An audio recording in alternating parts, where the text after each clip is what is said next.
میرے نبی پاک علیہ السلام جس معاشرے میں تشریف لائے نا، اس معاشرے میں بڑے عیب پائے جاتے ہیں۔ بچیوں کو زندہ دفن کر دیتے تھے، قتل و غارت تھی، سارا کچھ تھا۔ ابو سفیان کہتے ہیں ہم سارے جرم کرتے تھے، لیکن عرب کے لوگ جھوٹ نہیں بولتے۔ عرب کے لوگ، یہ ذرا غور کرنا، انفرادی بات عرض کرنا، فرماتے چوری چکاری ظلم بربریت سارا کچھ تھا، اور ہم سمجھتے تھے کہ جھوٹ بولنا ہمارے حسب نسب کے خلاف ہے، یہ ہماری شان مردانگی کے خلاف ہے۔ ہم کہا کرتے تھے کمزور لوگ جھوٹ بولتے ہیں، بزدل لوگ جھوٹ بولتے ہیں۔ جو لوگ حسب نسب والے ہوتے ہیں، کردار و عمل والے ہوتے ہیں، سردار ہوتے ہیں، جن کا پیچھے کوئی بیک گراؤنڈ ہوتا ہے، وہ لوگ کبھی جھوٹ ہے۔ میرے نبی پاک علیہ السلام کا فرمان ابو داؤد شریف میں موجود ہے، ایک صحابی نے کہا یا رسول اللہ بخل بڑی بری چیز ہے، کیا مومن بخیل ہوتا ہے؟ نبی پاک صلی اللہ علیہ وسلم نے فرمایا ہاں، کبھی کبھی مومن کنجوسی کرتا ہے، ہو جاتی ہے، اگرچہ نہیں ہونی چاہیے۔ یا رسول اللہ مومن بزدل بھی ہوتا ہے؟ فرمایا ہو جاتا ہے۔ عرض کیا یکون المومن کذابا، یا رسول اللہ مومن جھوٹا بھی ہوتا ہے؟ فرمایا قال لا، مومن سب کچھ ہو سکتا ہے پر مومن جھوٹا ہو سکتا، مومن جھوٹ بول سکتا، جھوٹ نہیں اس کی زبان سے نکلتا، یہ مومن کی شان ہے۔ عرب میں لوگ کہتے ہیں کہ جھوٹ ہماری مردانگی کے خلاف ہے۔ ہمارے ملک میں جتنا بڑا جھوٹا ہوتا ہے اللہ ماشاءاللہ اتنا وہ بڑا قد کر جاتا ہے، جس کو ہمارے ملک میں لوگوں نے سیاست نام ہی جھوٹ کا سمجھا۔ ٹی وی پہ بیٹھ کر بہت بڑی جماعت کا بہت بڑا سربراہ کہتا ہے فلانا کام 6 مہینے میں ہو جائے گا، ناراض ہو گئے آپ لوگ؟ چلو جو کوئی گل نہیں، بہت بڑی بات 6 مہینے میں ختم، ٹھیک ہو جائے گا آپ کا مسئلہ۔ 6 مہینے کے بعد جب پوچھا جاتا ہے تو کہتے ہیں سیاسی بیاض تھا، رات گئی تو اتنا ظلم، شرم ہی نہیں آئی۔ ابو سفیان کہتے ہیں کہ نبی پاک صلی اللہ علیہ وسلم کے جب کچھ صحابہ چلے گئے نا ہجرت کر کے حبشہ کی طرف، تو حبشہ کے نجاشی بادشاہ نے مسلمانوں کو بھی بلایا اور پیچھے سے جو قریش لینے گئے انہیں بھی بلایا، بات چیت ہو گئی تو اس کے دل میں خیال آیا کہ میں کسی سردار سے نہ پوچھوں بات کیا ہے۔ ابو سفیان کہتے ہیں میں تجارت کی غرض سے حبشہ گیا ہوا تھا، تو نجاشی بادشاہ کے کچھ لوگ آئے اور مجھے لے گئے، کہنے لگے بادشاہ بلاتا ہے، کہتے میں سردار تھا۔ بادشاہ نے جب بلایا تو اس نے نبی پاک علیہ السلام کے بارے میں مجھ سے سوال و جواب شروع کیے، تو میں نے وہ رٹی رٹائی گردان جو سارے پڑھا کرتے تھے وہ میں نے پڑھ دی کہ معاذ اللہ جادوگر ہے، ساحر ہے، کاہن ہے، لڑائیاں کرا دی، نیا مذہب لے آئے، معاذ اللہ۔ وہ جو گردان عرب کے لوگوں نے، ابو جہل نے، ابو لہب نے رٹی ہوئی تھی میں نے سنا دی۔ کہتے اس نے ایک سوال پوچھا، اس نے کہا چل ابو سفیان جو تو کہتا ہے ٹھیک ہی کہتا ہوگا معاذ اللہ، لیکن یہ بتا کہ کیا کبھی انہوں نے جھوٹ بھی بولا ہے؟ کیا انہوں نے کبھی، بہت بڑی بات ہے اس کو سمجھنا۔ ابو سفیان کہتے ہیں کہ میرے دل میں ایک منٹ کے لیے خیال آیا کہ میں جھوٹ بول دوں، کہہ دوں کہ وہ بولتے ہیں معاذ اللہ جھوٹ، لیکن پھر میرے اندر سے آواز آئی کہ تو قبیلے کا سردار ہے، اور جو مردانگی والے لوگ ہوتے ہیں ان کی زبانوں سے کچے جملے نہیں نکلتے، وہ جھوٹ نہیں بولتے۔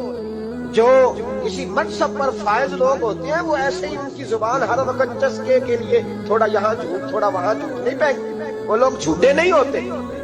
تو سردار ہے، تو چودھری ہے، تو سربراہ ہے، تو اہل ہے، تو منصب والا ہے، جھوٹ بولے گا؟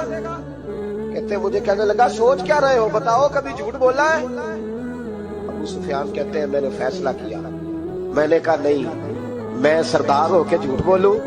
کہتے ہیں میں فوراً بول پڑا، میں نے کہا وہ رشتے میں میرے بھتیجے لگتے ہیں، میرے سامنے آنکھ کھولی، میرے سامنے بچپن گزرا، میرے سامنے جوانی گزری، میرے سامنے شادی ہوئی، میں نے ان کی زندگی کے بڑے رنگ دیکھے، میں نے انہیں ماں سے بچھڑتے بھی دیکھا، دادا کی گود میں کھیلتے بھی دیکھا، پھر دادا کے جنازے پر بھی دیکھا، میں نے انہیں ہر حال میں دکھ اور سکھ میں دیکھا۔ کہنے لگا نجاشی سارے اختلاف اپنی جگہ پر میں نے اس رسول کو اس وقت بھی دیکھا جب مکے کے لوگ ہتھیلیوں پہ اٹھاتے تھے، اور آج بھی دیکھتا ہوں جب لوگوں نے پتھر اٹھائے ہوئے ہیں۔ میرا بھتیجا بھی ہے، میرا اپنا بھی ہے، میرا رائے کا شدید اختلاف بھی ہے، لیکن میں جھوٹ نہیں بولوں گا۔ وہ میرا بھتیجا دکھ میں ہو یا سکھ میں ہو، وہ آسانی میں ہو یا تکلیف میں ہو، امیر کے پاس بیٹھے یا غریب کے پاس بیٹھے، اس کی زبان سے جب بھی نکلتا ہے حق اور سچ ہی نکلتا ہے۔ اس نے زندگی میں کبھی جھوٹ بولا؟ اسیر دشمن کی چاہ میں بھی، مخالفوں کی نگاہ میں بھی امی ہے، صادق ہے معتبر ہے میرا پیغمبر عظیم میرا پیغمبر عظیم تر ہے. کہا ان کی زبان سے کبھی جھوٹ نکلا؟ کبھی نہیں نکلا ان کی زبان سے جھوٹ. تو کہتے اب نجاشی نے فیصلہ سنایا, نجاشی نے بات کی, فیصلہ سنایا تو کمال کر دی. کیا بات کی نجاشی نے؟ کہنے لگا ابو سفیان پھر تم کس طرح کہتے ہو کہ ان کا دین سچا نہیں؟ کہنے لگے جو بندوں کے معاملے میں جھوٹ نہیں بولتا وہ رب کے معاملے میں کیسے بولے گا؟ جو بندوں کے معاملات میں جھوٹ نہیں بولتا ان سے یہ توقع کیسے رکھتے ہو کہ وہ اللہ کے معاملے میں جھوٹ بولیں گے؟ فرمایا مان کیوں نہیں جاتے کہ اگر وہ بندوں کے حق میں سچے ہیں تو اللہ کے پیغام کے حق میں بھی سچے ہیں. حضرت باجد بستامی فرمایا کرتے تھے جو زبان کا سچا نہیں ہوتا اس کو کبھی معرفت کا نور نصیب نہیں ہوتا. جا کے 2000 جبہ ڈال کے بیٹھ گیا. معرفت کا نور اسے ملتا ہے جس کی زبان پر حق اور سچ ہوتا ہے. یاد رکھ سچائی اتنی بڑی دولت ہے. امام فخر الدین رازی رحمت اللہ تعالیٰ نے ایک بڑی پیاری حدیث لکھی ہے. کہتے ہیں نبی پاک صلی اللہ علیہ وسلم کے پاس ایک شخص آیا, اس نے کہا یا رسول اللہ میں نے کلمہ پڑھنا ہے پر 4 چیزیں ہیں جو مجھ سے چھوٹتی نہیں پر آپ ان کو حرام کہتے ہیں.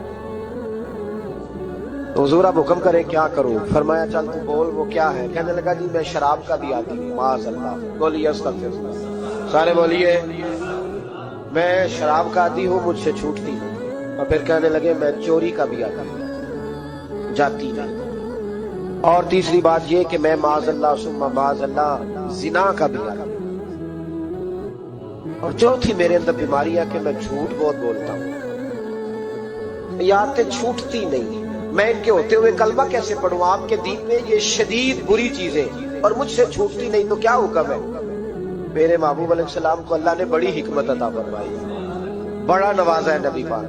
حضور نے بڑے خوبصورت جملے کہے. فرمایا کو سودا کر لے میرے ساتھ. عرض کی حضور حکم ہو. فرمایا 4 میں سے ایک چھوڑ دے, کلمہ پڑھ لے, سودا کر لے. کہا حضور حکم کرے کون سی؟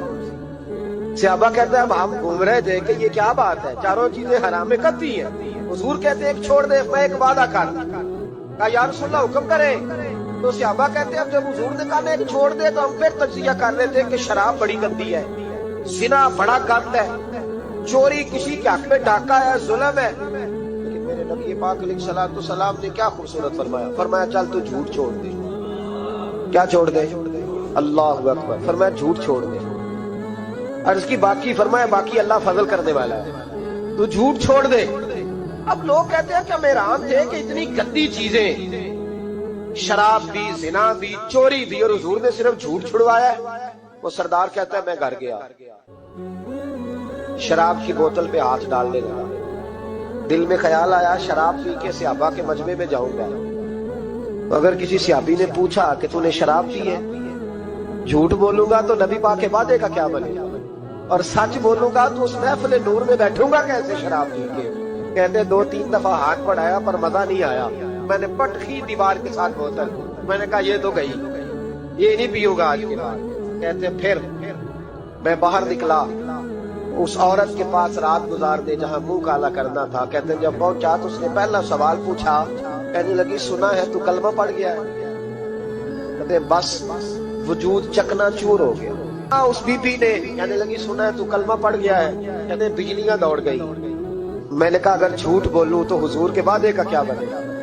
محبوب نے کہا جھوٹ نہیں بولنا. اگر سچ بولوں تو پھر اس کے قریب کیسے جاؤں؟ کہتے وہاں سے بھی لوٹ آیا. اب میری زنا کی عادت بھی گئی. اگلی شام ہوئی تو سامنے مال پڑا تھا ایک آدمی کا. وہ آدمی کا بندہ اس پہ ہاتھ ڈالنے لگا تو دل میں خیال آیا یہ سویرے تفتیش بھی کرے گا. اگر پوچھتا مجھ تک آ گیا کہ تو نے تو نہیں چوری کی تو جھوٹ تو میں بول ہی نہیں سکتا. حضور سے وعدہ کیا ہے اور سچ بولوں گا تو میری آبرو کیا بچے گی. کہتے ہیں شام ایک دن میں گیا, اگلے دن کی شام ہوئی تو صرف سچ کی عادت اپنائی. میرا زنا بھی گیا, میری چوری بھی گئی, میری شراب کباب بھی گئے. کہتے ہیں تیسرے جا کے دروازہ رسول میں بیٹھا. صحابہ باقی اپنا کام کرتے رہے, میں صرف مصطفیٰ کا چہرہ تکتا رہا. میں بس چہرہ تکتا رہا. دیر ہو گئی تو ایک صحابی کہنے لگے کیا دیکھ رہے ہو؟ تو میں نے کہا اس رسول کا کمال دیکھ رہا ہوں, اس محبوب کا کمال دیکھ رہا ہوں. ایک جھوٹ چھڑوایا ہے تو رب کریم نے مجھے سارے تقوی عطا فرما دیے. یہاں تو جھوٹ کے پلندے ویروں نے ڈیوٹیاں لگائی ہوئی ہیں مریدوں کی, جاؤ کرامتیں بیان کرو. سناؤ فیس بک پہ دو جیڑے محرم راز حقیقت دے اور راز حقیقت کھول دے نہیں، اے جنہ ویکھیا نہیں او کرن گلاں، جنہ ویکھ لیا او دے بول دے ہی نہیں۔ یہ جھوٹ کا پلندہ لے کر کے تو پھر رہا ہے، اس کو سنبھال کے رکھ۔ سچائی انسان کو جوان رکھتی ہے، سچائی آدمی کو بڑا کرتی ہے، سچائی اس کے رشتے قائم رکھتی ہے۔ میرے نبی کریم علیہ السلام سے سچ کا درس دیا، سچی بات کا حکم کہا، اور میں